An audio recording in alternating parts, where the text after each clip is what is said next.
Welcome to Terror in Tandem, a podcast about finding entertainment in the macabre. Hosted by the knowledgeable and lovable Laura and Richard Mathiasen. Each episode we discuss the horror genre, from books to film to TV and beyond. Sometimes even from the beyond. Did you hear that? Yeah, probably. That was from the beyond. You can find us on YouTube at Terror in Tandem, on Instagram at Terror in Tandem, and you will always find our latest episode on our website, terrorintandem.com. Ooh. Oh, boy. Oh, boy. There we are. Now I can hear. I can hear from miles. I can't hear you. You can't? Nope. I mean, I'm coming out. I mean, I can hear you from across the room, but not in the headphones. I can hear myself, though. Oh, well. And that's all that matters, isn't it? Yeah, I agree. So we just wanted to thank you all for letting us take a couple weeks off. We did a real heavy push on multiple episodes, big supersized episodes for Octerafest, and we met and regrouped, and now we're back with a whole new slate of episodes. And a new lease on death. Yeah. So this one, as always, is our coming attractions for December. Closing out the year 2025, a year of magic, wonderment, good vibes. And not so great horror movies. Yeah, you know, my gosh. 2024, by the end of the year, I had so much trouble whittling my list down. And on that list, I had multiple films that left me in a state of like creative like overload of just mind blown. Like Red Rooms, Strange Darling, two right off the bat that left me breathless. This year, I don't know. There's a couple that are okay, but sure. That's part of what we're here to tease out. This is coming attractions, but also what's coming for the pod in the month of December. We're going to do our annual hits and misses episode where we go through all of these monthly recommendations and hold ourselves accountable. Yeah. And this year we will be instituting a new element to that, actual punishment, like physical, painful punishment. So for any recommendations that turned out not so great, we will incur a stiff physical and sometimes emotional penalty. We won't. That's not true. But you can tell us some of your best physical punishment ideas for making a recommendation that ended up sucking in our DMs at terrorintandem.com. We know you have plenty, you vindictive, dirty birdies. But yeah, we're going to hold ourselves accountable with our hits and misses. And then we're also going to do our end of the year wrap up. So I'm hearing our plans have changed and I should return the car battery and nipple clamps. Or just save those for later? Just save those. Yeah. Did you say book lamps? Yes. Or did you say nipple clamps? Let's go to the tape. So we're going to talk about what I like to call... I heard book lamps. Personally, what I like to call, and I know a lot of people don't call it this, the holiday season. Yeah. Because that's what we're in now. We've got all sorts of mandatory joy fests. We're all trying not to eat any carbs this week. And then we're going to get ready to eat some more carbs in a couple weeks. Oh, good. Oh, God. So can we talk for a second? I love Thanksgiving. I love Thanksgiving. And the reason I love Thanksgiving is because I love the way that you and I do Thanksgiving. Yeah. Friendsgiving. Either just the two of us or with a select group of people that won't judge our life decisions. There's no judgment at the table. No, we eat a lot of food. We watch movies. Not even silent judgment. It's just let people just be who they are. And there's a lot of like Stop open worrying acknowledgement. about if you understand. I think there's a lot of mindfulness on that day and open acknowledgement of the wonderful blessings, benefits, whatever you want to call them out of life, the things that we are so very grateful to have. One of those is people who listen to us. Thank you so much for tuning in. We are very grateful for every single person that has ever listened to any episode and downloaded or mentioned this to somebody. Like means the world to two honest nerds who just really love this and want to share it. And the fact that anybody out there listens and has enjoyment, it truly is meaningful to us. If and we're very part of grateful. your Thank week you. or month, or, if you're doing chores or out on a walk or whatever, thank you so much, because we also listen to podcasts and are loyal to those podcasts. Oh, yeah. And we really appreciate the downloads. And I'm pretty sure Paul F. Tompkins, Scott Aukerman, and Andy Daly have saved my life at some point. probably. Yeah. But we thank you, fans. Thank you so much. And Thanksgiving was a really nice, quiet day for us to just, I don't know. I felt very loved. And we did watch horror. Oh, we did. It was good. Very good. So now that being over, we're heading into new holiday seasons, and that is no reason not to stuff your pretty pink little cheeks with horror until you're puffed out and distended and bloated like a river corpse. Wow. It's horror. Yeah, it's for the month of December. Santa's month. The month of Krampus. Yeah. Yes. Krampusnacht. So as you prepare to be beaten with reeds on Krampusnacht for crimes you surely committed and absolutely deserve to pay for, why not watch some of these, read some of these, kick back, get a little hygge? Yeah, do whatever you want. Ooh, I love it. Or if you don't celebrate Christmas, and you celebrate something else, happy something else. Hands down, let's just say you celebrate nothing. But it's a time to kind of slow down, reflect on the year, Yes. close ties. And I think there's going to be the kind of third of the blood big full moons. Nice. It's kind of rare that you have multiple blood moons in a year. We call that the menstruating moon. No, you don't. I do. And so this next full moon, just for those who are interested, is going to be on December 4th. Ooh, that's coming So right if up. you're listening to this and it's after, you missed it. If you're listening to this and it's not yet happened, get out your,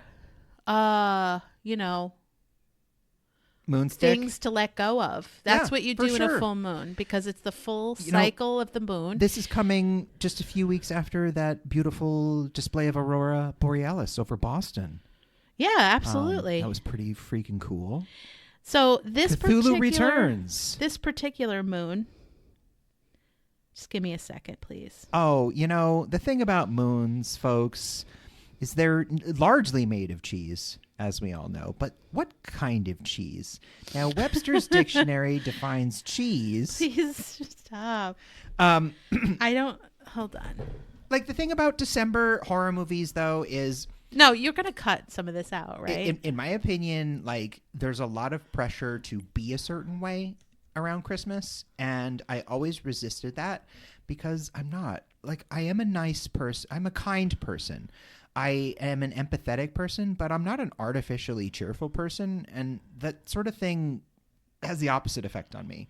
So it can be a struggle sometimes, and I feel like over the years it's become a little bit more acceptable to enjoy alternative Christmas, I used to watch Gremlins and Lethal Weapon on Christmas, and now I have a lot more opportunities. Well, let's go back to the full moon. It's not a blood moon. It's a super moon. It's the third super moon of the year.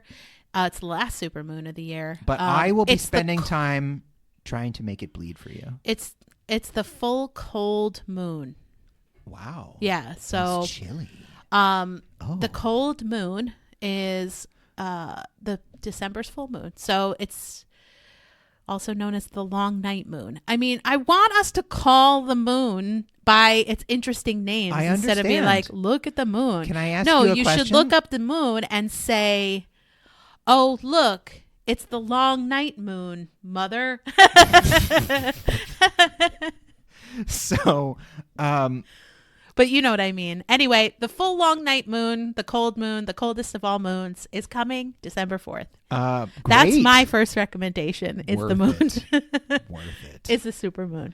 Well, my first recommendation that's not moon related is coming from, I think you've heard us talk about this gentleman before. He's our very own beloved Brian Fuller. Oh, we just did an episode. That you'll be hearing shortly, sometime at some point. Yeah, we recorded an episode that mentions the Brian Fuller joint. I mean, we've mentioned him a few times. This is his actual theatrical. This is his feature-length debut. He is directing his first movie. Oh, after all this time? I know. Isn't that? It surprised me too. Huh. Guess who's in it? Coming out in theaters December 12th. Hannibal himself.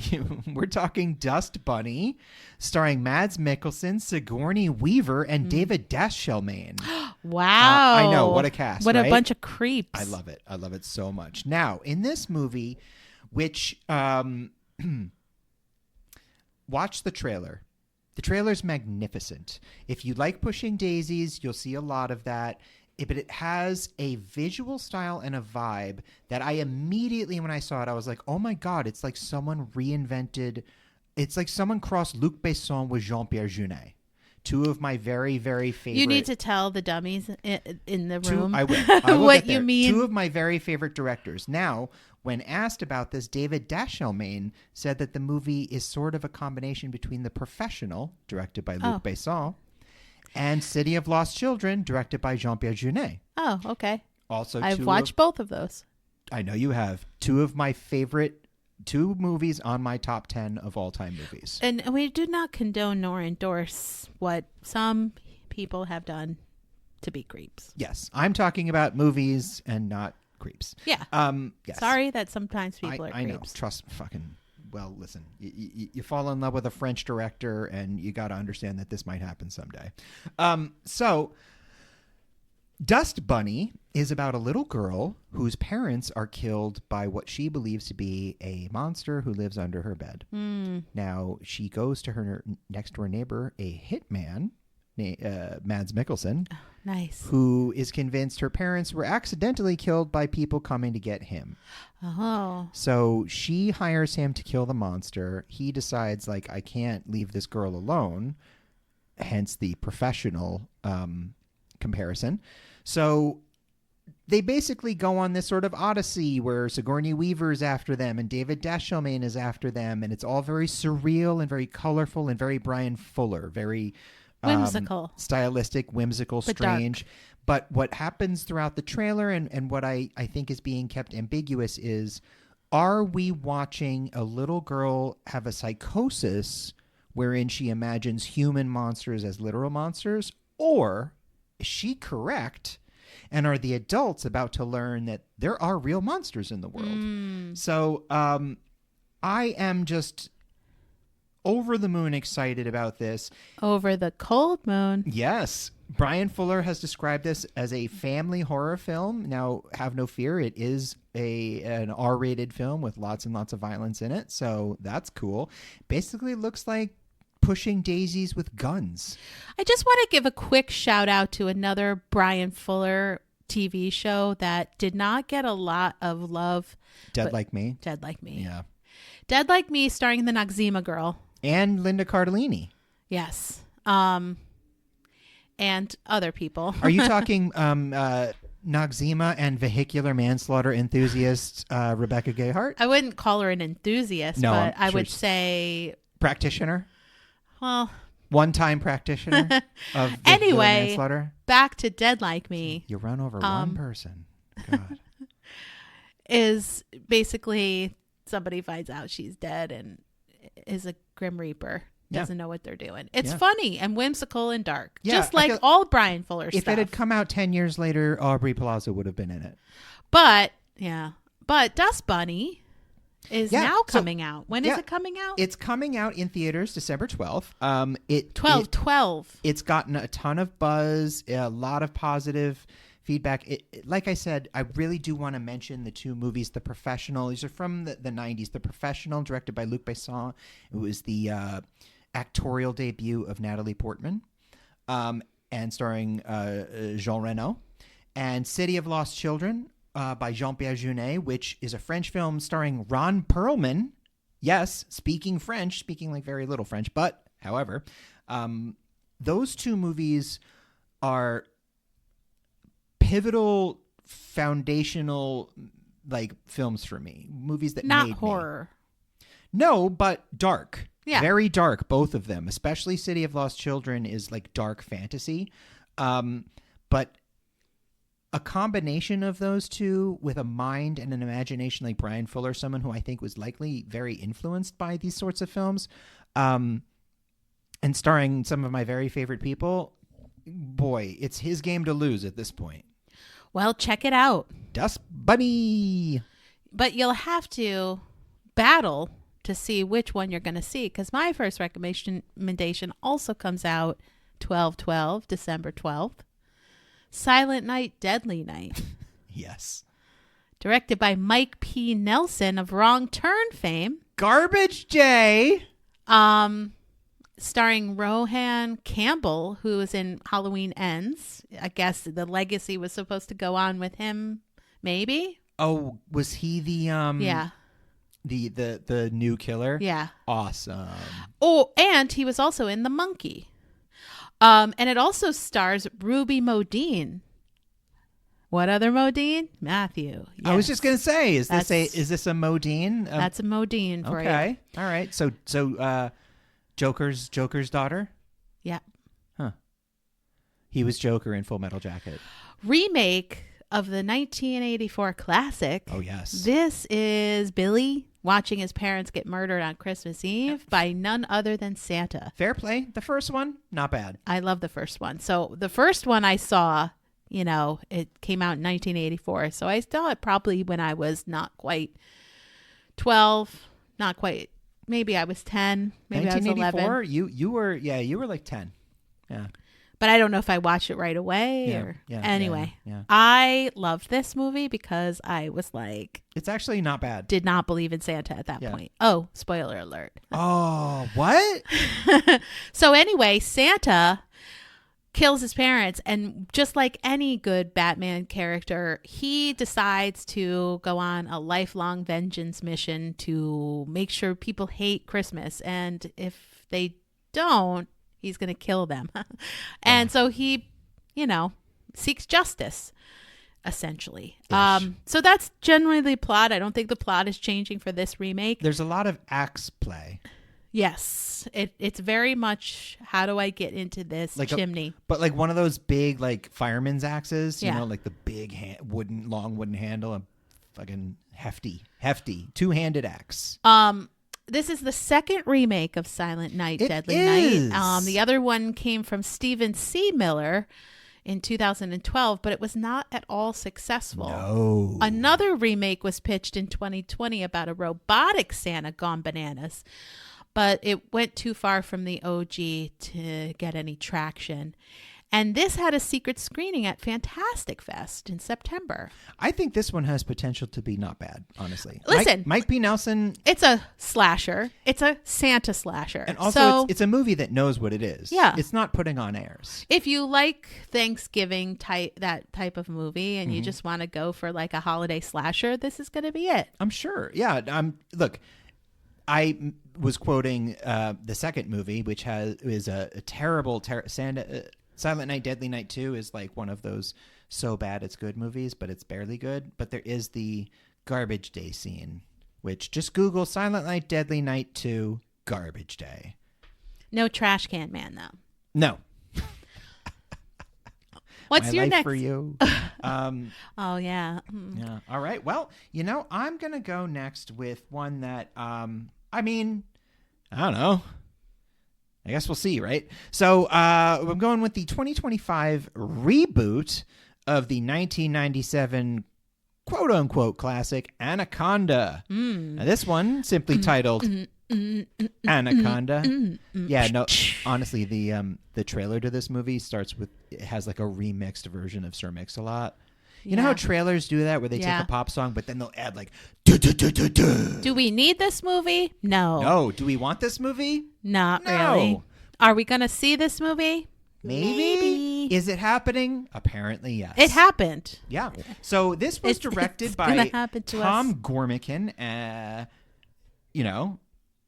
who is of Gormican fame. Yes. Now the cast is actually pretty legit. We've got Paul Rudd and Jack Black. Always hilarious, and those two together are going to be hilarious. It's got Steve Zahn, Tendiwe Newton, and Daniela Melchior, who are always very delightful. We like them. Steve Zahn is an unsung hero. I think that dude's hilarious. The basic premise is these two middle-aged dorks who have a childhood fondness for the original. It's a meta. It's a meta film. Yeah, it's a meta movie. They're going to remake it more interesting. They're going to remake Anaconda. So they go to South America. They get a riverboat and a real snake. But in the first take, the movie, which is going to star Tendiwe Newton and Paul Rudd, who are married in the movie, the snake dies. So they go out into the jungle to try to find a new snake, which is a great idea. And they find a real anaconda. Does that real anaconda find them? Well, the anacondas we made along the way is the true treasure. So yeah, it looks very, very silly, very funny. Look, if you think that watching Jack Black running from snakes and Paul Rudd doing his faces and Steve Zahn, doing his like goofy guy shtick, if that has traction for you, this movie's probably going to be fine. It's going to be a farcical meta,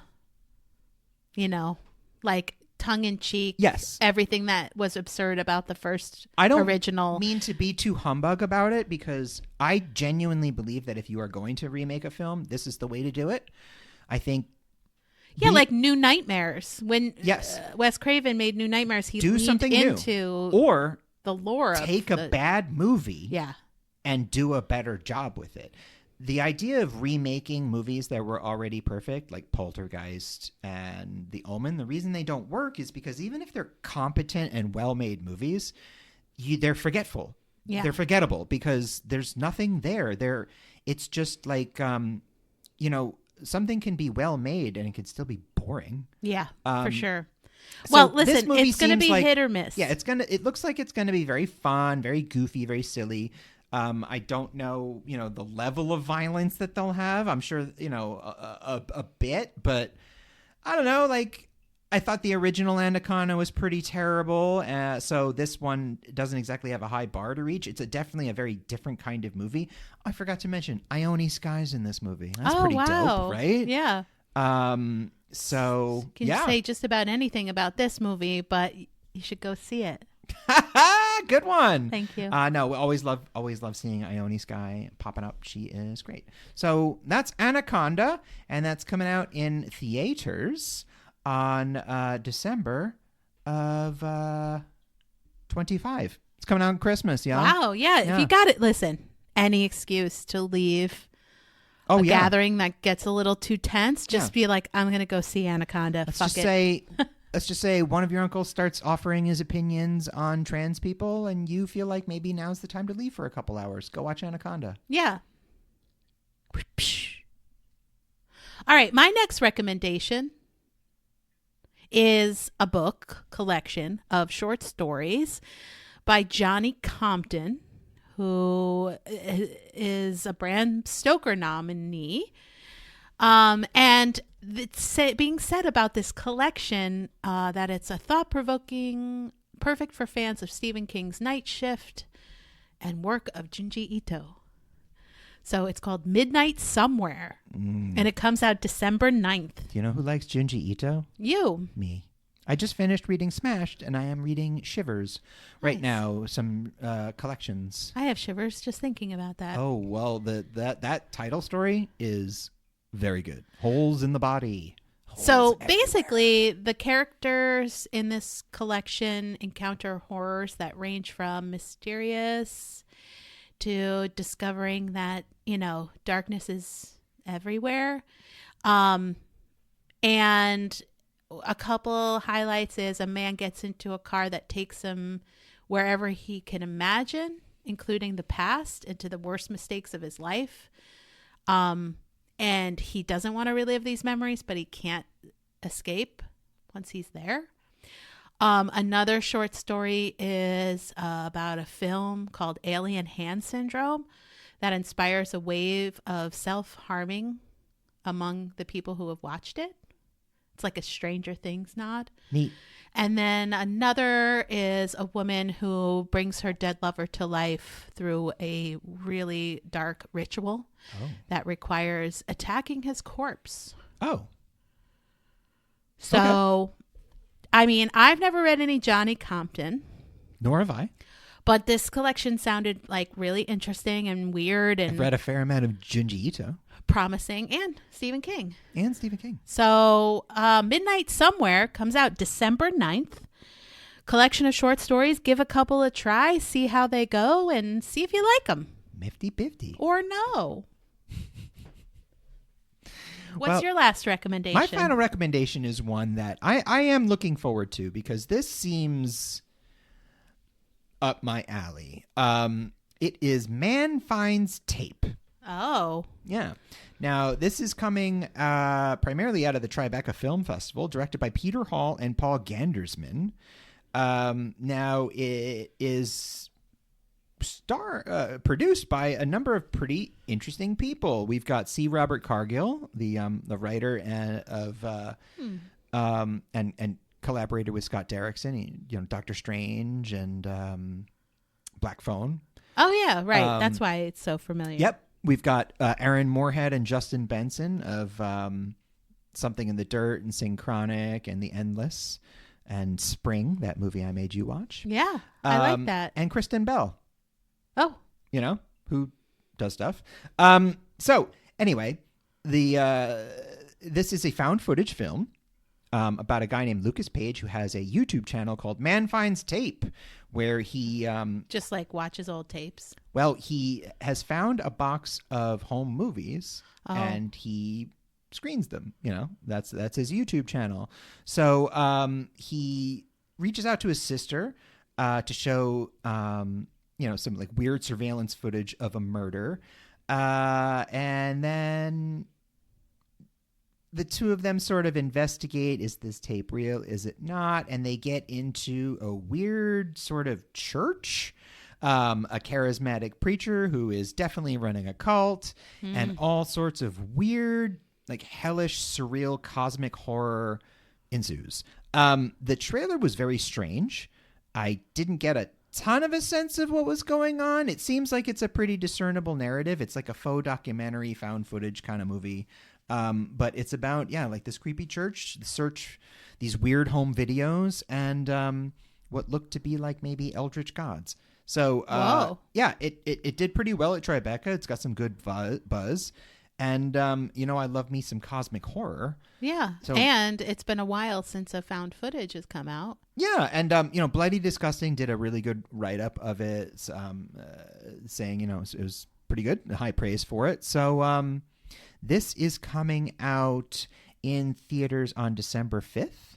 I think, it's always a good sign when you've got respected creatives like backing a project, a new voice. So I don't know. I don't know anything about Paul Gandersman or Peter Hall. I think this is sort of a debut for them. I found the trailer to be intriguing and disturbing. I don't know if it'll be like the most original thing ever, but it might just be things done the right way. Yeah. So we'll see. Maybe it's one to watch. Man Finds Tape, y'all. Well, we gave you some things to watch and read, and what more do you want? We hope that this month of December is filled with all kinds of things that you want, and chunky goodness. Very little of things you don't. And you can always go back and watch any of our missed recommendations, because that's what we'll be doing. Because our hits and misses coming up, and we got to make sure that we've done our best, our very best. Speaking of which, we will be talking about best of. So much to look forward to, everybody. Might be a shorter episode this year. Might be, actually. Bye, everyone. Happy cold moon.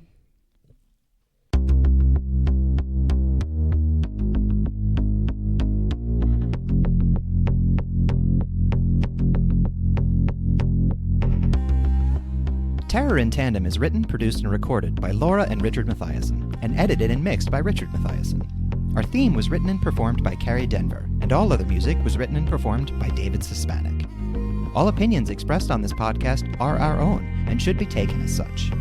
Thanks for listening, and please remember to give us a like, a review, and subscribe wherever you get your podcasts.